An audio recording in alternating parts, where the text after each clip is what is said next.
अब मैं राष्ट्रीय सुरक्षा, बहुत जरूरी बात है सभामुख महोदय, राष्ट्रीय सुरक्षा के बारे में दो महत्वपूर्ण बातों के पर मेरा ध्यान गया है। पहला कि बंकर से निकाल के बैरक में ले जाया जाएगा, कहाँ पे ले जाया जाएगा, दक्षिण की तरफ या उत्तर की तरफ, इसको सरकार स्पष्ट करे। सेना वही जाती है जहाँ पे सीमा विवाद होता है। चीन के तरफ में 36 हेक्टेयर जगह चीन ने कब्जा करके रखा है, क्या सेना का पोस्ट वहाँ बनाया जाएगा? उसके बाद मैं आती हूँ उसके बाद एक महत्वपूर्ण बात इस बार खुली है बजट में सभामुख महोदय, ये कहा गया है कि एयर बेस बनाया जाएगा सेना के लिए। कहाँ पे बनाया जाएगा उसमें मौन है, लेकिन मैं समझती हूँ, मैं समझ रही हूँ 2-3 साल से निजगढ़ में इस एयर बेस को बनाने की तैयारी है। मैं बार बार बोल रही हूँ, निजगढ़ अंतर्राष्ट्रीय एयरपोर्ट के बारे में जो प्रचार किया जा रहा है सत्यता वो नहीं है। निजगढ़ को सेना का बेस बनाने की तैयारी हो रही है, इसलिए निजगढ़ फास्ट ट्रैक को भी सेना को दिया गया है और पथलैया में उतना बड़ा मिलिट्री का कैंप बनाया गया है। सभामुख महोदय, जहाँ पे 3 तरह की सड़कें आके मिलती है उस जगह पर उतना बड़ा मिलिट्री कैंप बनाने का टाढैबाट देखिन्छ र त्यसले कहिलेकाहीँ कागजको उपयोगितालाई पनि समाप्त गरिदिन्छ। आर्थिक वर्ष 2077-78 को बजेट वक्तव्य तथा मन्त्रालय अन्तर्गतका कार्यक्रमको अध्ययन गर्दा नेपाल सरकारको तर्फबाट कतिपय राम्रा कार्यक्रमहरू ल्याइएका छन्। ती कार्यक्रमहरूको प्रभावकारी कार्यान्वयन हुनुपर्छ। कार्यान्वयनका अगाडि निश्चय पनि चुनौतीहरू छन्। अहिले मलाई उपलब्ध अत्यन्त कम समयमा ती सबै कुराको चर्चा गर्न सम्भव छैन। देश र जनताको हितमा ध्यान दिनै पर्ने केही महत्त्वपूर्ण कुराहरूतर्फ सभामुख महोदय मार्फत नेपाल सरकारको ध्यान आकर्षित गराउन चाहन्छु। कोरोना महामारी नियन्त्रणका सन्दर्भमा अगाडि सारिएका कार्यक्रमहरू स्वागतयोग्य भए पनि परीक्षण र स्वास्थ्य उपकरणका लागि जनशक्ति, साधन र स्रोत धेरै जिल्लाहरूमा अत्यन्त कम छ। अहिले नै कतिपय जिल्लाहरूमा सङ्क्रमणको परीक्षण बन्द भएको छ भने कतिपय स्थानमा परीक्षण अत्यन्त सुस्त गतिमा छ। यसतर्फ विशेष ध्यान दिनुपर्छ। यस प्रसङ्गमा सेनालाई परिचालन गर्दा विपद व्यवस्थापन ऐन अन्तर्गत परिचालन गरिएको हो कि होइन भन्ने कुरा स्पष्ट हुनु आवश्यक छ। राज्यको लोक कल्याणकारी भूमिका बढाउने र समाजवाद उन्मुख अर्थतन्त्र निर्माण गर्दै जाने बजेटमा उल्लेखित जुन उद्देश्य छ त्यो एकदमै उचित हो। तर यस उद्देश्यमा मेल नखाने विषयहरू बजेटमा कसरी देखा परे यो चाहिँ घोत्लिनुपर्ने विषय बनेको छ। नेपालको संविधानमा राज्यका नीतिहरू उल्लेखित राष्ट्रिय सुरक्षा प्रणालीको विकास तथा राष्ट्रिय सुरक्षा नीतिका आधारमा सुरक्षा विषयलाई सबल तुल्याउने कुनै कार्यक्रम मैले देखिनँ।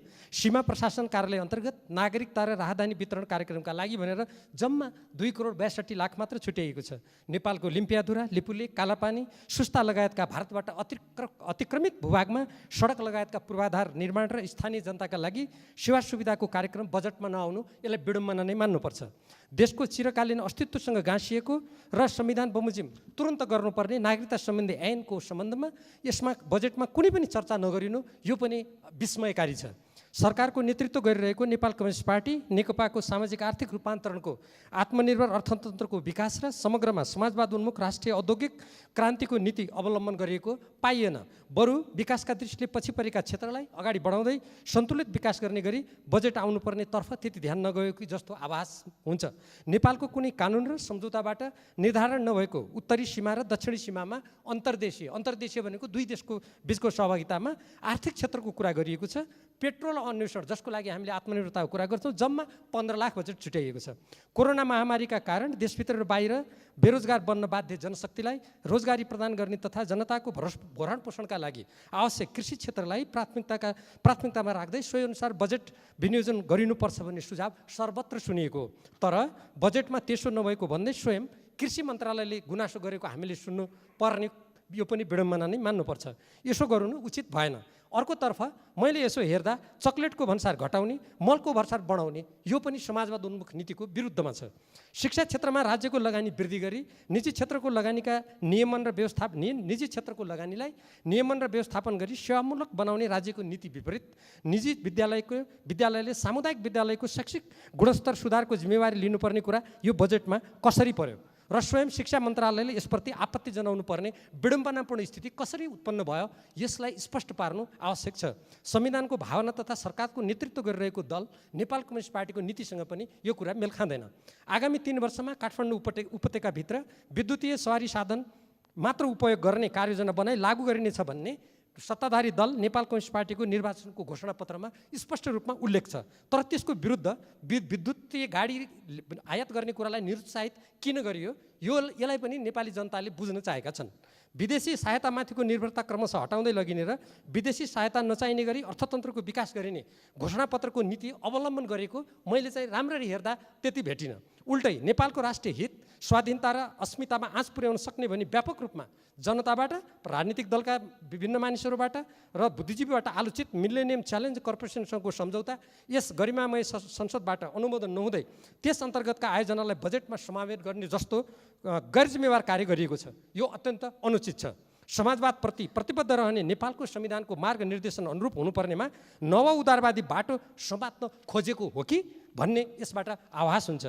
नेपालको संविधानको धारा 279 अनुसार सुरक्षा एवं सामरिक सम्बन्ध, नेपाल राज्यको सिमाना र प्राकृतिक स्रोत तथा त्यसको उपयोगको बाँडफाँड सम्बन्धी सन्धि सम्झौताको अनुमोदन, सम्मिलन, स्वीकृति वा समर्थन सङ्घीय संसदका दुवै सदनको 2/3 बहुमतले हुनुपर्ने व्यवस्था छ।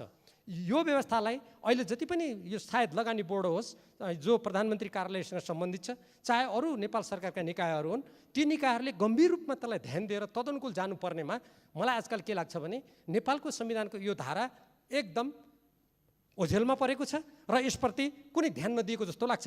अब यसै प्रसङ्गमा मैले यो लगानी बोर्डकै प्रसङ्गमा एउटा कुरा राख्न चाहन्छु सभामुख महोदय। माथिल्लो कर्णाली आयोजना सम्बन्धी सम्झौता अनुरूप जिएमआर कम्पनीले 2 पटक म्याद थप्दा पनि वित्तीय व्यवस्थापन गर्न सकेको छैन। एक पटक त त्यो जुन सम्झौता हो त्यो सम्झौताको धारा विपरीत, अब म कुन व्यक्तिको नेतृत्वमा सरकार थियो म त्यतातिर जान चाहन्न, त्यसको म्याद बढाइसकेको छ तैपनि त्यो वित्तीय व्यवस्थापन गर्न सकेको छैन। यसबाट स्वत त्यो सम्झौता रद्द हुनु पर्थ्यो। तर त्यो नगर्दाखेरि मलाई अहिले चिन्ता के लागेको छ भने म सभामुख महोदय मार्फत नेपाल सरकारका सम्बन्धित निकायहरू र स्वयं सम्माननीय प्रधानमन्त्रीको ध्यान आकर्षित गराउन चाहन्छु।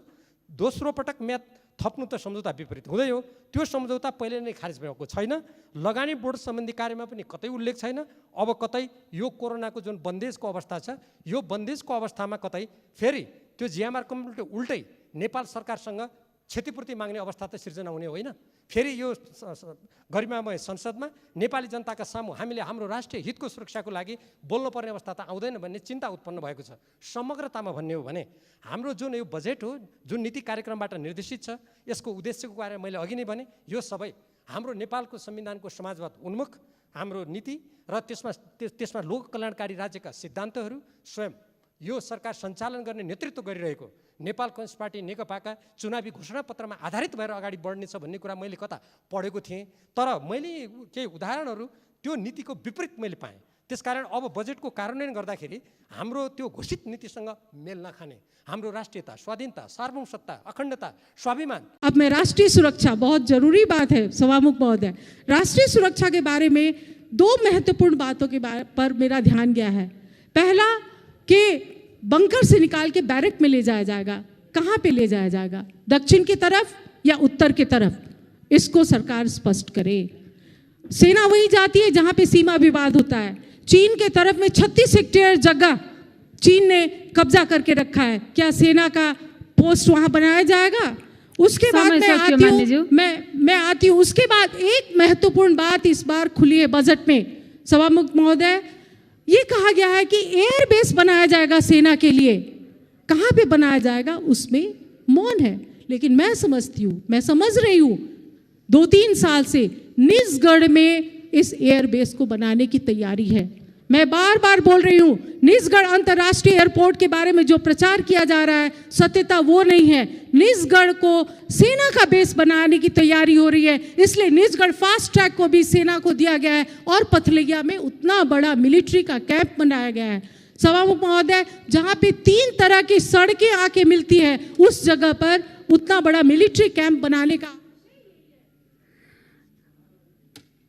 अब मैं राष्ट्रीय सुरक्षा, बहुत जरूरी बात है सभामुख महोदय, राष्ट्रीय सुरक्षा के बारे में 2 महत्वपूर्ण बातों के पर मेरा ध्यान गया है। पहला कि बंकर से निकाल के बैरक में ले जाया जाएगा, कहाँ पे ले जाया जाएगा, दक्षिण की तरफ या उत्तर की तरफ, इसको सरकार स्पष्ट करे। सेना वही जाती है जहाँ पे सीमा विवाद होता है। चीन के तरफ में 36 हेक्टेयर जगह चीन ने कब्जा करके रखा है, क्या सेना का पोस्ट वहाँ बनाया जाएगा?